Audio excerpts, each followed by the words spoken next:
အခန်းတစ်ခုထဲမှာတော့အီတာတိုယူဂျီကဆေးရုံကိုဖုန်းဆက်ပြီးသူ့အဖိုးကြောင့်မေးလိုက်တာကြောင့်သူနာပြုမှလေးလည်းသူ့အဖိုးစီကိုယူဂျီကဖုန်းလာနေတယ်လို့ပြောတော့သူ့အဖိုးလည်းသူလာရင်နားကြီးတာမလို့ကလပ်တာဝန်တွေကိုပဲလုပ်ဖို့သူနာပြုမှလေးကိုပြောခိုင်းလိုက်ပါတယ်တစ်ဖက်မှာတော့ခမိုက်မိုက်ပုံစံနဲ့ကောင်လေးတယောက်ကအမောင်ထဲမှာလမ်းလျှောက်လာနေခဲ့ပါတယ်သူလာနေတာအကြောင်းရှိပါတယ်အဲ့ဒါကတော့အထူးစိတ်ကျင်စာပစ္စည်းကိုနတ်စစ်လိုနေရာမျိုးမှာလာရှာတာပါအဲ့လိုနဲ့တကားကိုဖွင့်ကြည့်လိုက်တော့အထဲမှာဘာမှမရှိတော့ပါဘူးကျွန်တော်ကတော့ဒီကောင်လာရှာမှသိလို့နှက်ဖွက်သွားရလို့ထင်ပါတယ်အဲ့လိုနဲ့ကျင်းစာပစ္စည်းကအနီးတစ်ဝိုက်မှာလည်းရှာလို့မတွေ့တဲ့အကြောင်းအတက်ကိုပဲဖုံးဆက်ပြီးတော့ပြောလိုက်ရပါတယ်တစ်ဖက်မှာတော့ဆာဆာကီစန်ပိုင်အီဂူချီစန်ပိုင်နဲ့ယူဂျီတို့ကတရေရှာတဲ့အိုခကလမှာတရေရှာတဲ့ဂဲကို3ယောက်သားစော်ကစားနေခဲ့ကြပါတယ်အဲ့ချိန်မှာပဲကောင်စီအိုခရပလက်စထရန်ရောက်လာပြီးတော့အိုခကလဟာတာဝန်တစ်ခုမှမရှိတဲ့ကြောင့်ကလပ်ကိုပြန်သိမ်းပြမယ်လို့ပြောလိုက်ပါတယ်ဒီစကားကိုကြားလဲတဲ့ဆာဆာကီကလည်းစာအုပ်တုပ်ကိုဆွဲထုတ်လိုက်ပြီးအကျန်းခံပါရဲ့ဆွဲ graphic စားသမားတွေအုပ်စုလိုက်နေမကောင်းဖြစ်ပြီးစီးရုံရောက်ကုန်လို့ graphic ကွင်းပိတ်ထားရတဲ့အကြောင်းသူတို့စုံစမ်းထားတယ်လို့ပြောလိုက်ပါတယ်graphic ကွင်းထဲမှာကစားသမားတွေကစားနေတော့ထူးဆန်းတဲ့အော်ဆန်တွေကြားလို့ဆာဆာကီကလွန်ခဲ့တဲ့နှစ်30ရဲ့သတင်းစာကိုထုတ်ပြလိုက်ပါတယ်စောက်လို့ရီလုပ်ငန်းရဲ့ယိုရှိတာဆိုသူဟာစူကီဆာဝါမြူနီစပယ်တက်တန်းကြောင်စောက်လို့နေတော့မှာပဲကျွေးရှင်နေသက်တာခံ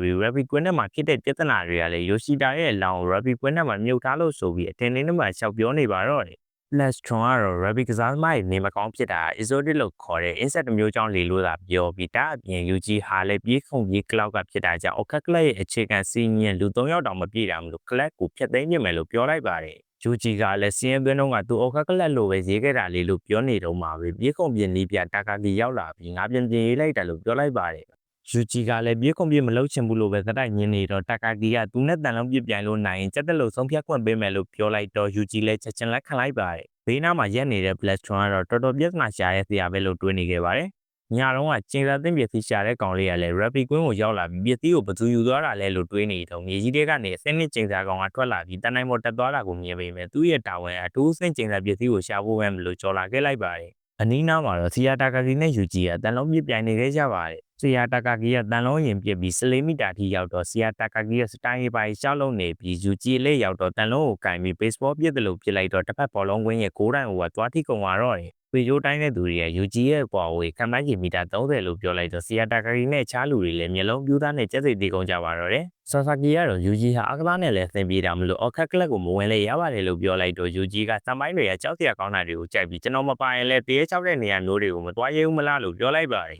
်ယူဂျီကကျောင်းအပားတွေကိုလည်းစိတ်ဝင်စားတာမလို့စံပိုင်းလို့တာအဆင်ပြေမယ်ဆိုရင်တရေရှာတဲ့အော်ခက်ကလပ်အဖွဲ့ဝင်မလုပ်ချင်တယ်လို့တာပြောလိုက်ပါတယ်ကျန်တာသိမ့်ပစ္စည်းရှာနေတဲ့ကောင်လေးကလည်းယူဂျီကိုတော်တန်သားပဲလို့တွေးနေပြီးအဲ့ချိန်မှာပဲ9နာရီထိုးသွားတဲ့အကြောင်းယူဂျီကမတည့်ရကြီးသတိလင့်နေတဲ့စီယာတာကာကီကိုနှုတ်ဆက်ပြီးကျန်တာသိမ့်ပစ္စည်းရှာနေတဲ့ကောင်လေးဘေးရဲ့ပြေးထွက်လာတဲ့အချိန်မှာပဲယူဂျီစီရဲ့ကြီးမားတဲ့ကျန်တာဆွမ်းအားကိုခံစားမိလို့ကောင်လေးရဲ့တားဖို့လုံနေတော့မှာပဲယူဂျီကတော့မြေခွင်းထဲကနေပျောက်ွယ်သွားခဲ့ပါတယ်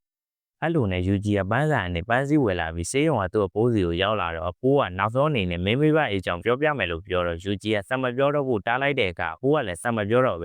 ဲယူဂျီကတန်မာတာမလို့လူတွေကိုကဲနိုင်သမျှကဲပါလို့ပြောပြီးအ ਨੇ ဆုံးတော့မင်းသေးကနေတဲ့အခါလူတွေမင်းသားမှာရှိနေလိမ့်မယ်လို့ပြောရင်ပြေးဆုံးသွားခဲ့ပါယူဂျီလည်းအဖိုးသေးစင်းကိုလက်မှတ်ထိုးနေတော့သူနာယူမလေးကတင်ပြေးလာလို့မေးတော့ယူဂျီလည်းနည်းနည်းဝမ်းနေနေုံပဲဆိုရင်မျက်မကိုကိုလို့နေရင်အဖိုးကစိတ်ဆိုးတာမလို့နောက်မှသူ့နာရီကိုပြုံးပြုံးလေးတကြိုပေးအောင်မယ်လို့ပြန်ပြေးလိုက်ပါတယ်အဲ့ချိန်မှာပဲအမောင်ရိတ်ထဲကနေအီတာတိုယူဂျီလာဆိုတဲ့ခေါ်စံနဲ့အတူကျင်းစာပစ္စည်းရှာနေတဲ့ကောင်လေးရဲ့ရောက်လာပြီးသူ့ကိုယ်သူဂျူဂျစ်စုအထက်တန်းကျောင်းကမပြူမီလို့မိတ်ဆက်လိုက်ပြီးယူဂျီနဲ့စကားပြောချင်တယ်လို့ပြောလိုက်ပါတယ်မကီမီကမင်းလက်ထဲမှာရှိနေတဲ့ကျင်းစာပစ္စည်းကအရန်အတေးများတာမလို့သူ့လက်ထဲကိုအမြန်ထက်ပေးဖို့ပြောတော့ယူဂျီကလည်းအဲ့ပစ္စည်းကိုသူကတော့စိတ်ဝင်စားပေမဲ့စံပိုင်းတွေကစိတ်ဝင်စားတာမလို့ဘာအနေအများရှိလို့လဲလို့မေးလိုက်တော့မကီမီကနေ့တိုင်းဂျပန်မှာဖြစ်နေတဲ့လူသေးမှုလူပြောင်းမှုတွေကကျင်းစာကြောင့်ပဲလို့ပြောလိုက်ပြီးအထူးသဖြင့်ဆေးရုံနဲ့ကျောင်းတွေမှာအများဆုံးဖြစ်တတ်တဲ့နာကျင်မှုနောင်တအရှက်နဲ့လူတွေရဲ့မကောင်းတဲ့ခံစားချက်တွေရဲ့ကျင်းစာတွေကိုဖြစ်ပေါ်စေတဲ့အဓိကအကြောင်းရင်းပဲလို့ရှင်းပြလိုက်ပါတယ်။ဒါကြောင့်စာသင်ကျောင်းအများဆိုတာအဲ့မကောင်းတဲ့ခံစားချက်တွေကိုအုပ်စိုးနိုင်မဲ့ကျင်းစာသင်ပစ္စည်းတွေကိုဝတ်ထားခဲ့တာပဲဖြစ်ပါတယ်။ဆိုရတဲ့ကျင်းစာပစ္စည်းတွေကိုစောင့်ထားမယ်ဆိုရင်အခြားကျင်းစာတွေရဲ့ရန်ကနေဟန်တားနိုင်မယ်ဆိုပေမဲ့တနေ့နဲ့တနေ့မတူဘူးကျင်းစာပစ္စည်းတွေရဲ့စီးကရောလာတာမလို့အသင်းမြင့်ကျင်းစာပစ္စည်းတွေကတင်းတင်းကျင်းစာတွေကိုကျွဲဆောင်နဲ့ငါးစားပုံစံမျိုးဖြစ်သွားပြီးအန်တီများလာနိုင်တာပါ။ယူဂျီတို့စီမှာရှိတာအထူးကျင်းစာတင်ပစ္စည်းဖြစ်လို့အခြားလူတွေဒုက္ခမရောက်ခင်မြန်ပေးဖို့မဂူမီကပြောတော့ယူဂျီလည်းဘူးကိုပြစ်ပေးလိုက်ပြီးထွက်သွားဖို့လောလိုက်တဲ့အချိန်မှာမဂူမီကတားလိုက်ပြီးဘူးတွေကကျင်းစာပစ္စည်းပဲမှလဲလို့ထပ်မေးလိုက်တော့စံပိုင်းတွေယူထားတယ်လို့ပြောလိုက်ပြီးဒီညကျင်းစာပစ္စည်းကိုလည်းဖွင့်ကြည့်ကြမယ်လို့ပြောလိုက်ပါတယ်ဒါကိုကြားလိုက်ရတဲ့မကီမီလည်းရမ်းလန့်သွားပြီးယူဂျီရဲ့စံပိုင်းတွေကကျင်းစာပစ္စည်းကိုဖွင့်လိုက်ရင်တော့အကုန်တေကုန်ကြားလိုက်မယ်လို့သာပြောလိုက်ပါတယ် တစ်ဖက်မှာတော့စံပိုင်းတို့တွေကကက်ကလပ်ပြီးတောက်အောင်ဆိုပြီးဖျောင်းနိုင်မီလေးနဲ့သီးကိုပွင့်ဖို့ကြိုးစားနေကြပါတယ်အဲ့လိုနဲ့သီးကိုဖြီးပြီးတဲ့အခါမှာလက်ချောင်းတစ်ခုဖြစ်နေလို့နှစ်ယောက်သားအံ့ဩနေကြတော့ဖျောင်းနိုင်မီကလည်းငြိမ်သွားပြီးချောင်းတစ်ခုလုံးတုံလာကမျက်နှာချက်ပေါ်ကကျေသာကောင်ကြီးကလည်းထွက်ပေါ်လို့လာခဲ့ပါတယ်မကျူမီနဲ့ယူဂျီလည်းကျောင်းကိုပြက်လန်းနေလာနေတော့ကျောင်းသားမရောက်ခင်မှာပဲလွန်ပြင်းတဲ့ဖီယာကိုနှစ်ယောက်သားခါ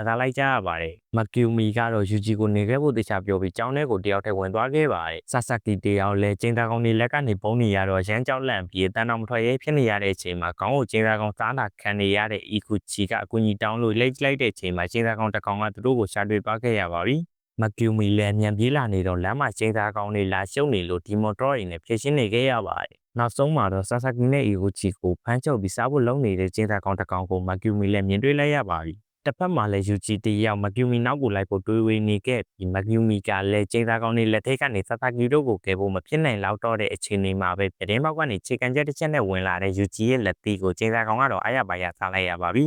အဲ့လိုနဲ့ယူဂျီကဆာဆာကီတို့ကိုကယ်လိုက်ပြီးမကျူမီကလည်းကျင်းသားကောင်တွေကိုဒီမော်တော်တွေနဲ့သုံးသက်ပေးလိုက်ပါတယ်မကျူမီကယူဂျီကိုဘာလို့လိုက်လာလဲလို့မေးတော့ယူဂျီလည်းစမိုင်းတွေကိုစိတ်ပူလို့ပဲပြန်ပြေးလိုက်ပြီးယူဂျီကကျင်းသားကောင်တွေကိုစားနေတာဘာတွေလဲလို့မေးတော့မကျူမီကငါ့ရဲ့စီကီကာမီမီခွေးတွေပဲလို့ပြောပြီး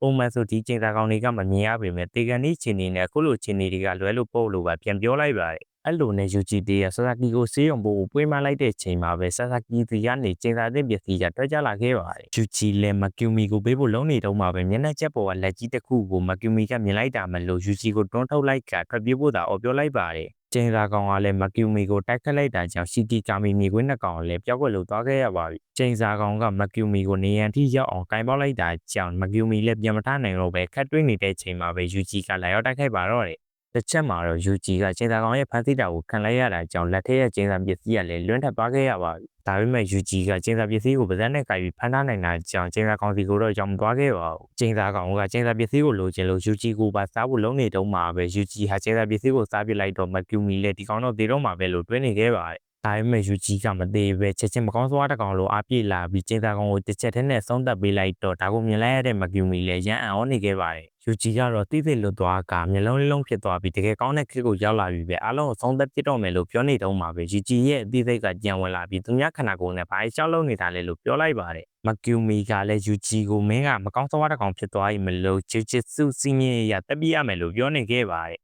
ဒါလေးကတော့ဂျူဂျူစု season 1 episode 1ဖြစ်ပြီးတော့ episode 2ကိုစတင်ပေးနိုင်ဖို့အတွက် like share comment နဲ့ YouTube မှာလည်း subscribe လေးလုပ်ပြီးအားပေးကြဖို့တောင်းဆိုချင်ပါတယ်